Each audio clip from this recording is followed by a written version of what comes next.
La guerra fría del ciberespacio continúa. Kim Jong-un se transforma en gran amigo del mundo occidental. Resultado de las elecciones europeas. Y niños que han muerto en los campos de emigrantes en la frontera entre México y Estados Unidos. Hola, ¿cómo están ustedes? Esta es una nueva emisión de Escáner Internacional con el alto auspicio de Relojes Oria. Estados Unidos declara amenaza para la seguridad nacional a las empresas chinas de 5G, específicamente Huawei. Huawei amenaza la seguridad nacional de Estados Unidos y por consiguiente los teléfonos Huawei dejarán paulatinamente de tener acceso a redes sociales como Facebook, WhatsApp y también al buscador Google. Es cierto que es un golpe para Huawei, pero la verdad es que nos parece que las redes sociales que maneja la marca Huawei son de la misma calidad tecnológica y tal vez superior porque tienen el 5G. Esta guerra fría del ciberespacio llega a nuestra América Latina, puesto que México, Brasil y Argentina, los países más grandes en población de la América Latina, ya firmaron convenios para instalar con China el 5G en sus países. Y también es el caso de Chile, que no ha firmado aún, pero la visita del presidente Piñera hace algunas semanas a China, a la cumbre sobre la ruta de la seda, en su discurso Piñera saludó, aplaudió la instalación del 5G que han desarrollado empresas chinas.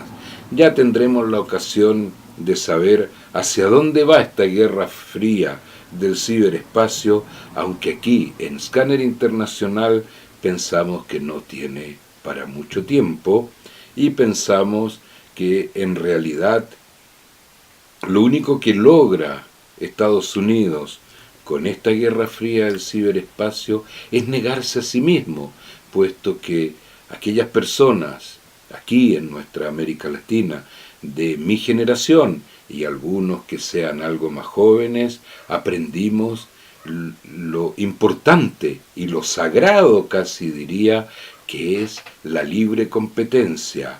Pero es importante y sagrada la libre competencia hasta que empezamos a perder, o es importante y sagrada permanentemente.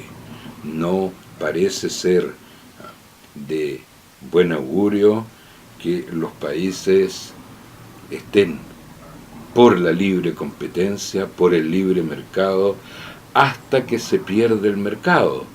No, hay que saber en la vida ganar y hay que saber también perder.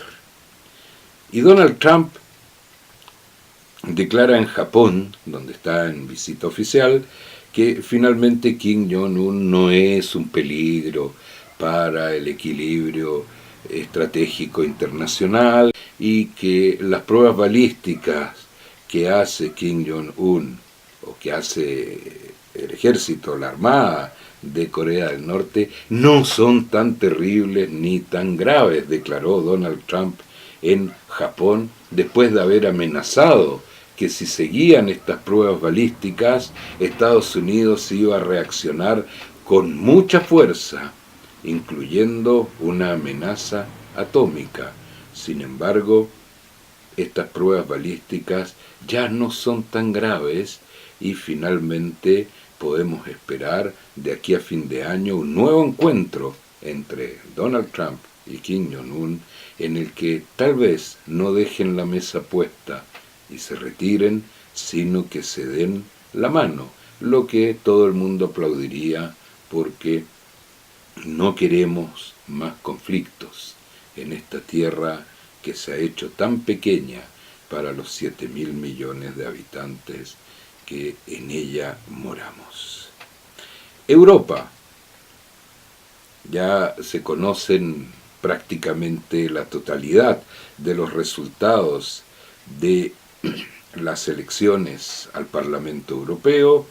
Al Parlamento Europeo se elige cada 5 años, no son elecciones que movilizan a muchas personas. Las últimas, hace 5 años, movilizaron en promedio al 45% de la población de la Unión Europea, puesto que los diputados europeos no tienen en realidad una gran incidencia por el momento en la vida cotidiana de los electores europeos. Se llegó incluso en un momento a 40% de electores. Esta vez se movilizó Europa.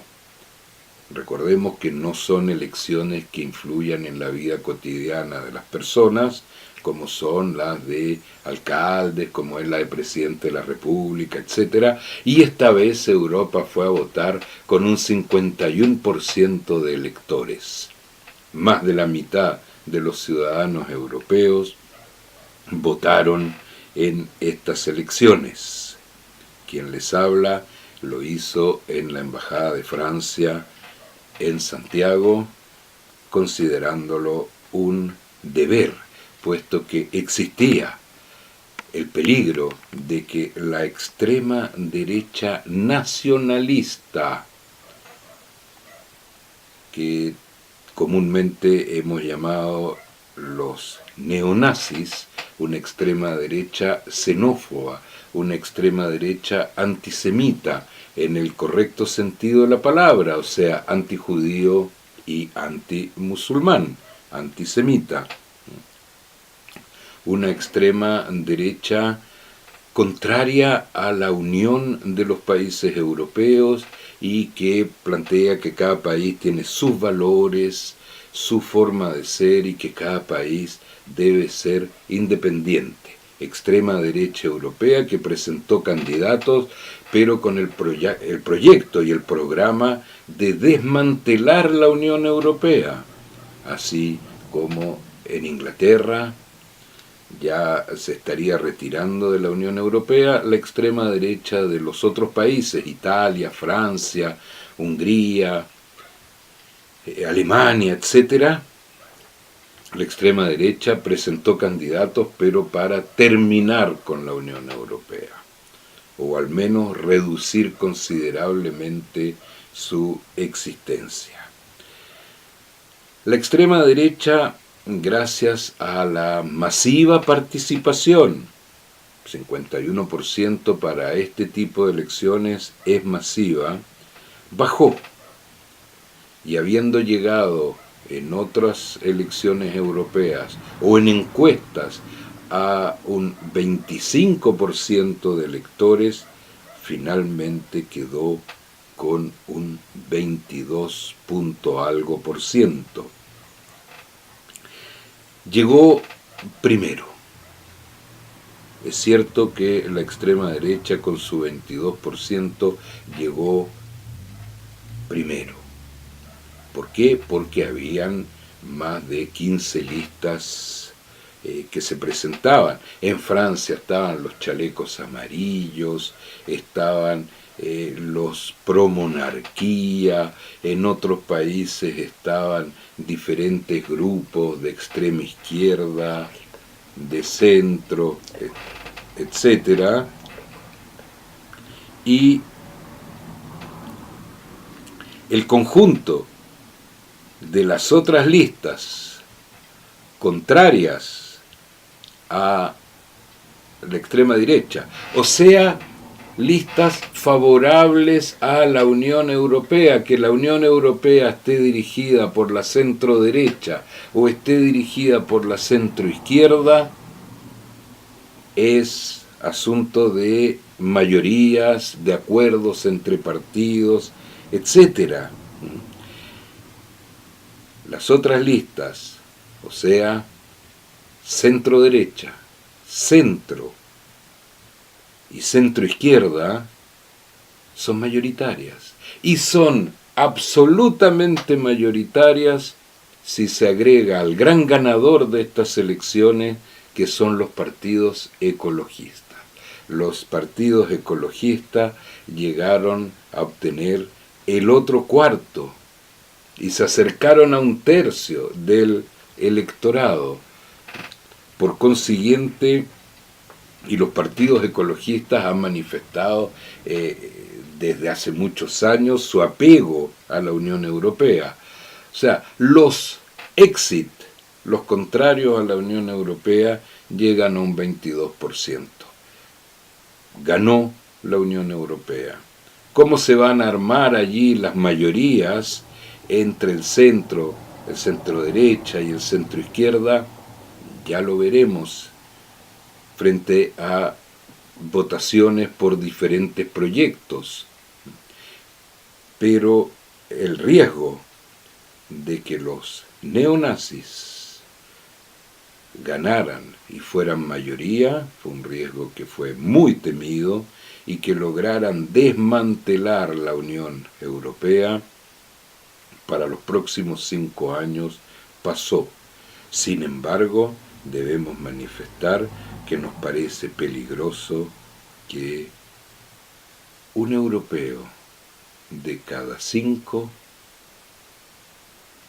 haya votado por las ideas neonazis.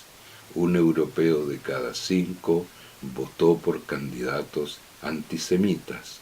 Un europeo de cada 5 votó por candidatos xenófobos, nacionalistas, autárquicos, que plantean que cada país debe salir adelante solo.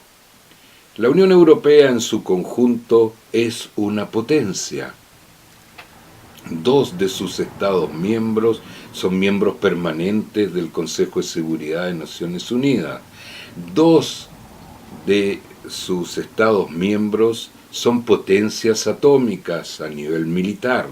Por consiguiente, la Unión Europea en su conjunto es una potencia industrial, tecnológica, cultural, militar, etc. Esto significa que para quienes la Unión Europea representa un peligro, y vamos a hablar de las 2 potencias históricamente presentes en el siglo XX, o sea, Rusia y Estados Unidos. Rusia lo dijo abiertamente, Estados Unidos no se pronunció. El triunfo de una extrema derecha que quiera destruir la Unión Europea hubiera sido el triunfo de las 2 potencias. Digo, Rusia lo dijo abiertamente, que no quería Unión Europea. Estados Unidos no lo planteó abiertamente, pero lo sabemos hace muchos años que no es favorable a la constitución de estos Estados Unidos de Europa, que algunos han querido llamarlos. El caso de China es diferente. China aplaudió los resultados, puesto que China tiene en su proyecto, y lo hemos conversado acá, la ruta de la seda, y China ve a Europa y a la Unión Europea como su socio comercial número 1. Aquí en Latinoamérica estamos peleando para transformarnos en el socio comercial número 1 de China, porque tenemos la materia prima que China necesita. Chile tiene el cobre, Bolivia tiene metales importantes para la industria china, y Venezuela tiene el petróleo, y más adelante, ya lo hemos hablado, el torio. Por consiguiente, queremos ser el socio comercial número 1 de China. Es una de las metas que ha planteado el actual gobierno chileno. Pero solo lo estamos haciendo con materia prima. La Unión Europea es el socio número uno de China, pero tiene dos elementos que aquí en América Latina todavía no tenemos. Primero, Europa exporta tecnología a China y exporta productos de lujo, perfumes, moda, cosméticos, etcétera. O sea, productos terminados y de altísimo valor agregado, como son los productos de lujo. Algunas carteras, no vamos a citar la marca, zapatos, etcétera.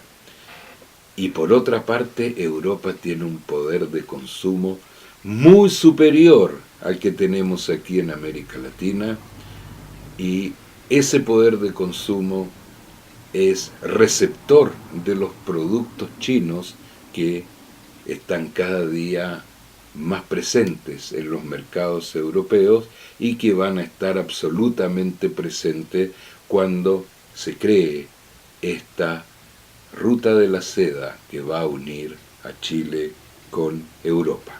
Terminemos en Estados Unidos, en estas caravanas de migración que todavía persisten.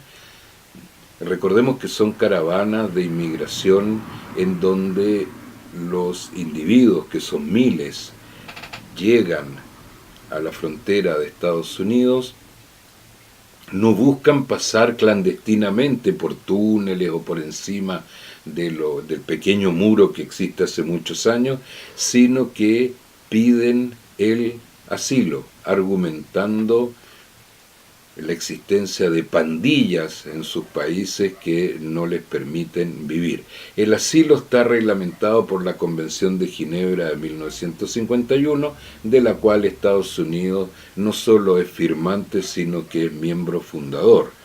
La Convención de Ginebra de 1951 dice que los solicitantes de asilo deben ser acogidos en el país que los recibe.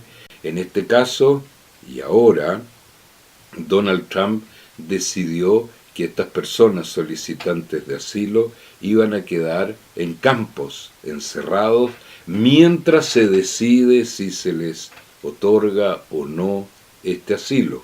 Independientemente que se les otorgue o no, Estados Unidos es dueño de responder según sus propios intereses si acepta o no el estatuto de asilado de una persona que llega y lo solicita.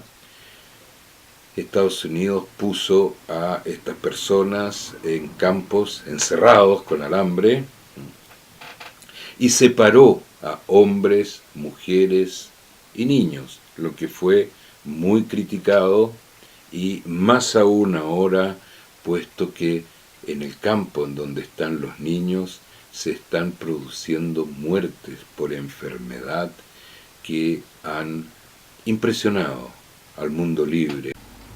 Si pudiésemos aceptar